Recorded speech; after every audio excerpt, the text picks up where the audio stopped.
Coach na ji ana an ci jakai da gaske ku jakunan ne? Baka da hankali kake mai wannan tambayar?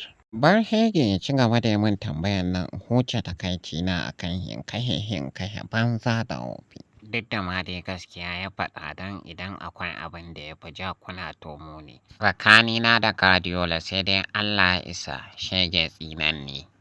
Haba Ancelotti ba girman ka bane sai a iya cewa borin kunya ne. To amma ka cika baki kafin wasan kana ta cika baki kana wasu maganganu ya aka yaka kuma ta zo ta faru.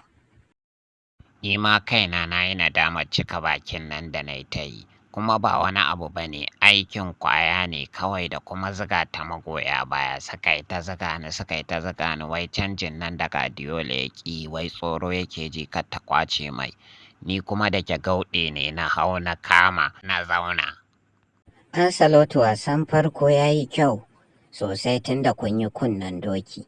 Amma wasa na biyu nan da ya za ka iya misalta mana shi. Sannan kuma ka yi nadama cika bakin da ka yi.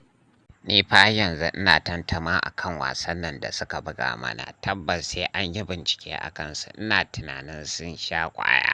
Ƙwaya suka je suka loda, ni fa rasa ta ina ake bal ɗin ma. Ka ga bal ɗin da wancan jakin Militao ɗin ya yi on goal har na tafi celebration.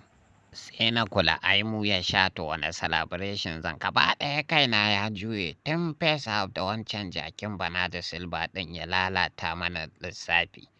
Kuma tuntuni dama na faɗa Guardiola mugunta ya min. 'Yan Barcelona ne suke ta kunna wuta kuma za su ci uwarsu wallahi za mu kama su.